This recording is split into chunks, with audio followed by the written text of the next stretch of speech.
Jim Warner, Paul Bannister, Mary Kearns. Seth Wilson. Mike Everhart. Steve Shaw. And our final and ninth member is unable to come tonight, has a family issue, Mr. Randy Leatherman. So I think we're all aware of who the candidates are. You didn't introduce yourself. Oh, I'm Jerry DeWolf. So I said that earlier, just a few minutes ago. But so anyways, I want to welcome everybody for coming tonight. This is a truly exciting time for us. We have 3 applicants for this process. They're actually in the front row. Donnie, start over here on the right. Stand and introduce yourself. I'm Donnie Ravis. I've lived here for about 11 years. I've been active in politics for probably over 25, 30 years. I've witnessed a lot of things that I thought were detrimental to our society. And I lived here for 13 years, moved away for 9, came back. And some people have asked me, why did I come back? And I'm like, well, yeah, that's a good question, but I'm steadfast. I served in the armed forces, in the Army. I care about this community. I want to serve. I've been serving. President of the Hagerstown Tea Party. We invented or created a scholarship program based on the Constitution. We're just trying to reach out there and we're trying to make an impact. And I have been.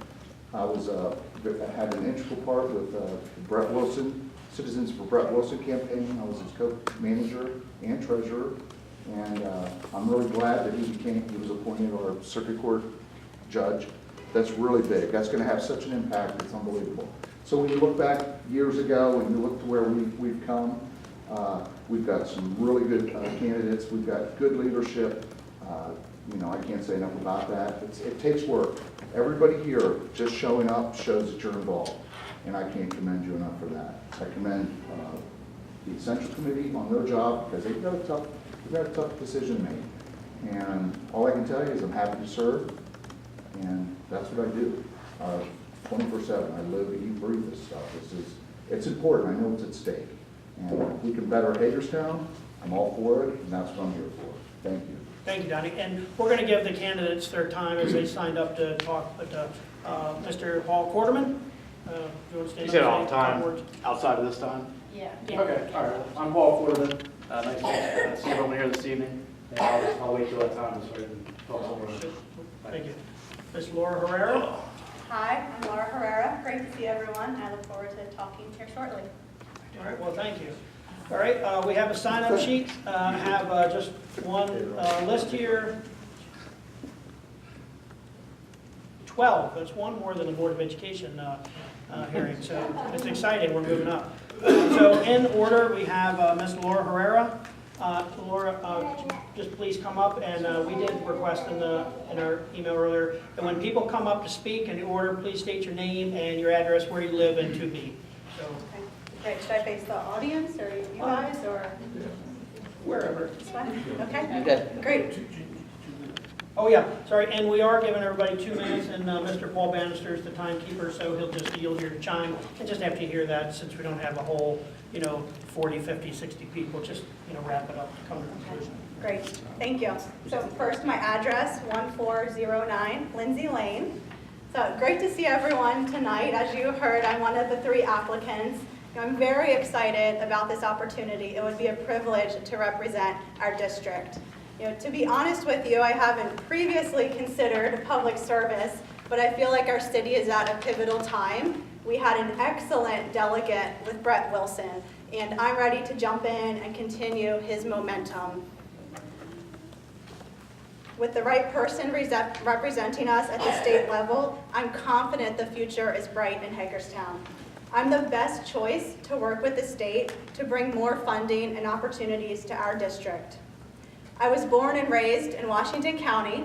I both live and work in the district. I work as a financial advisor, and I'm a licensed CPA. I'm very involved in our community. One of the things I'm most proud of is my membership with the Sunrise Rotary.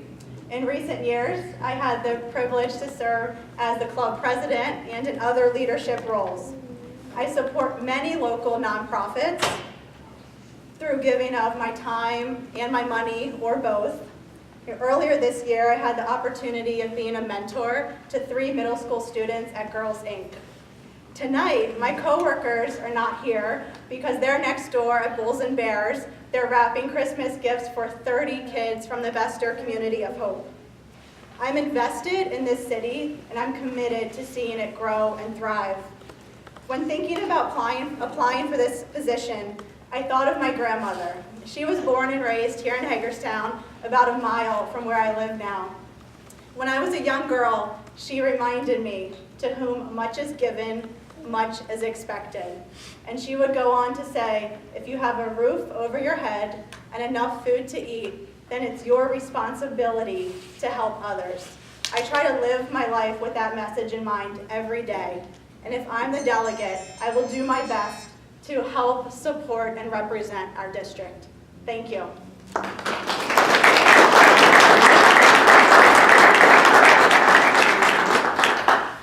Mr. William Tasker. And now, the candidates are addressing everyone. Please just address your comments to us if you would. You're here to give us whatever you want to say about any of the applicants. My name is William Tasker. I live at 677 Forest Drive. If someone would have asked me over a year ago who Donnie Ramus was, like most of you, I'd probably say, I don't know. But after meeting the man, I can honestly say that I haven't found a person who I think for the community would be a major asset. He's involved in everything that I was kind of like taking, you know, I'm like, wow, you know, when do you have time for a life? So to me, you know, I think that means a lot. He's invested in this community like nothing I've ever seen before. He believes in the Constitution. Of course, I'm sure he has pamphlets with him to give out on it. And I think he actually sleeps and breathes it. But in my own opinion, I don't think you'll find a better guy that fits the spot. I mean, integrity, he's committed, he's got every value that a normal human being would really like. And to me, that's what I look for in a person. A person who's going to give it all. You know, progress is when everyone pushes in the same direction. And to me, that's the man. I mean, to get the job done, you know, I always found out they say there's 3 types of people in this world. Those who make things happen, those who want things to happen, and those who watch what happens. We don't need 2s or 3s. We need number 1s, and that's the man for it. So that's about all I can tell you. Let's, you know, look good. Get him in there. Okay. Thank you. Thank you very much. Thanks, Ed. All right, Mr. Lance Cahill. This is a surprise. Wasn't exactly sure what the process was, so I'm new, so be patient with me. I am currently a resident of downtown Hagerstown, and I will leave it at that. My question was more for the candidates and the board in regards to process. I feel like as a whole, despite majority in both houses, we're still having difficulty making progress. We've got some very serious issues as a nation that need to be addressed going forward if we believe that healing of our land is a priority. And I think there's a lot of cultural and ethnic issues that need to be addressed. I think there's a lot of class issues that need to be addressed. In regard to that, as a man of the street, all I would say was I would like to understand the candidates' process. How do they go about making decisions? Number 2, what do we do about the deficit and the fact that we're leaving nothing for our children or our children's children, especially those with financial backgrounds? How are we going to address that in a measurable and accountable way? And number 3, how can we achieve the stability that we need in a time of uncertainty and exponential speed in which things are happening? So those would be my 3 questions. And those of you that are scholars or scribes or secretaries and write things down, remember, that would be great for me. Thank you very much. Thank you, sir.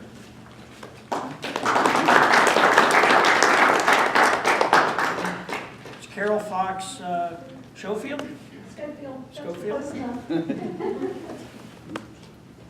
Okay, if I stand over here. Oh, anywhere you'd like. Thank you. I just don't like to have my back to people. I wasn't sure how formal this was, so I did provide some written. I'll try to speak from my heart. I'm Carol Fox Schofield. I live at 1213 Lindsay Lane. I've lived in the city for over 30 years, and this is my second location. Because of Laura Herrera's family, who went to my church, I got to watch her grow up.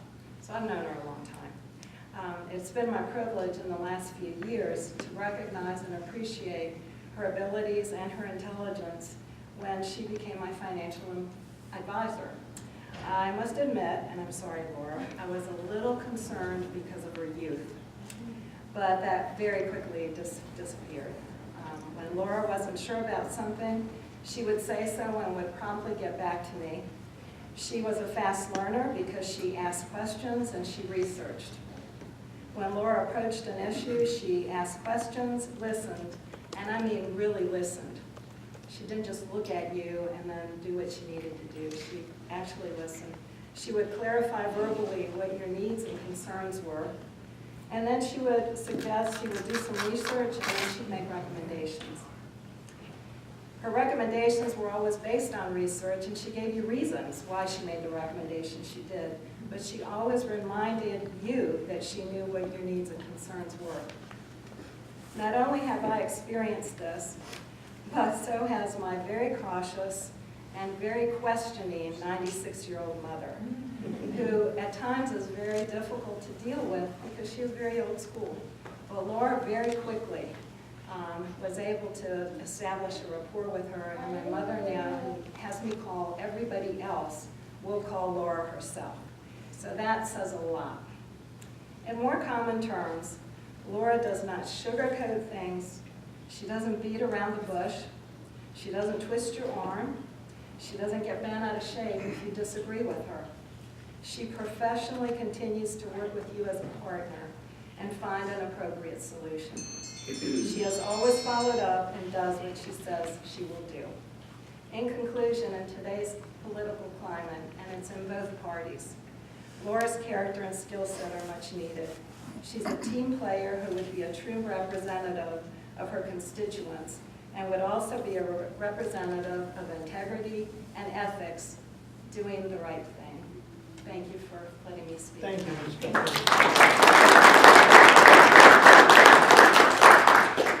Okay, next we have Ms. Marcia Fuller. Good evening. My name is Marcia Fuller. I've lived in the north end of Hagerstown my entire life. And I've known Paul Quarterman since he was 6 weeks old and moved, his family moved a few houses up the block from me. And I've watched him grow into a fine and honorable man. In all those years, I've never known him to do anything dishonest or unethical. And he's made me proud over the last year that I worked on his campaign committee for city council. Now, even though I am a lifelong Democrat, I consider Brett Wilson to be one of the finest men I've ever met. And I was saddened to learn he would leave Annapolis, but of course very happy to know he'll be on the bench up here. And I truly believe that Paul would be a fitting replacement for Brett's position. Thank you. Well, thank you very much. Okay, Ms. Erin Tack.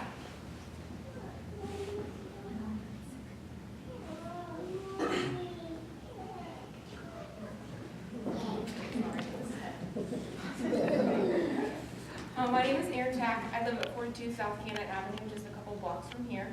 I live in downtown Hagerstown. I work in downtown Hagerstown. I volunteer in downtown Hagerstown. I first met Laura about 5 years ago when I joined Sunrise Rotary. And then her and I got to know each other very well as we completed Leadership Washington County together. Laura is extremely dedicated to her community. I'm the president of Sunrise Rotary, and Laura sits on my board. Laura's the kind of person that pushes everyone on the board to be better and do better, and come up with different projects that we can do in different ways to help the community. The state of our community right now is very important to me because I am the clinical director of the Drug and Alcohol Treatment Center. So I see a lot of what is going on in the community, and I'm on the front lines dealing with it every day. I feel that Laura is an extremely honest and compassionate person. I trust her with my board, I trust her with my daughter, I trust her with everything, and I feel like she would be a perfect person for this.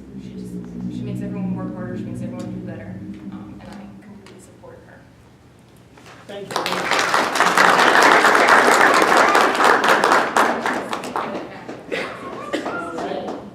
Mr. Mike Schuett?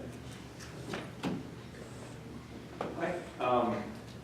I live at 1307 Hamilton Boulevard. I've lived there for the last 9 years, which happens to make me the neighbor right across the street from Mr. Paul Quarterman. I've had the chance to know him and see his work in this community for several years now. And while I can't speak to the qualifications of the other candidates, I can certainly recommend him. I think he's demonstrated both in unofficial ways and in his work on the Hagerstown City Council that he is dedicated to this community. He goes above and beyond the minimum requirements for what it takes to execute a job. He goes out and finds out what's needed. He learns, and then he's not afraid to stand up for what he believes in an official capacity. I think there's been several votes that he's taken where it demonstrates that he has a conviction behind his thoughts and his opinions, and those are always in the interest of this community. And I have no doubt will be if he's selected to take this position. So that is my recommendation for this committee. Well, thank you very much. Okay, next up, Mr. Donnie Reyes. Okay, I won't take long, 2 minutes to be exact. Hey, there's a lot to be getting involved. To self-govern, you have to get involved. It just doesn't happen. What's the quote for evil men to prosper? It takes good men to do nothing. So I would say with these two candidates and myself, so 3, we're at least, I would believe, the good men, the good people, the good women. And that's important. So whatever your choice, whatever the city or the Central Committee Council is. But I want to go to a little bit of a serious note on this. And this, I say this with the utmost respect for everyone. And I post this on Facebook. We have to consider this. Now is not the time for just anyone to go down to Annapolis and possibly begin to learn at this level. And I'm not putting anybody down. I've been down there several times in the trenches working with other delegates, state senators on research. We did the voter integrity program. We just did that October 4th to sort of rest assured how the State Board of Elections and how the Washington County elections process works. So anybody here thinks that there's voter fraud, we tried to set that to rest or let them know, hey, they're working very hard and it's very minimal if there's any. They've got the programs in place and the reciprocity throughout the states. So that was one of the things that we wanted to bring to the forefront in community and education outreach. The other side of it is, you got to have somebody who knows how to fight. I'm sort of a street fighter or a scrapper. I know what we need. There's big dogs. They call them the big dogs. Montgomery County, Anne Arundel County, Baltimore County. They get 100 million. We get 2. They don't want to give up a cent. So to understand how it works, we want the programs up here. We want the mental health facilities. We want the heroin and the opioid epidemics to be minimized, and along with the police officers, and give them the tools. So the bottom line here is you need somebody who's going to fight, get down there, who's sort of has a proven record, but not in elected capacity. So that's what I'm about, and I could go on. I've got these to hand out if you'd like to see or have them. I also have pocket constitutions. I'm here to serve. Thank you. Thank you. Next one, I apologize. I can't decipher the last name. Emily Palmer. Yeah, okay. I'm left-handed, so no problem. I live at 13108 Little Baby Circle here in Hagerstown.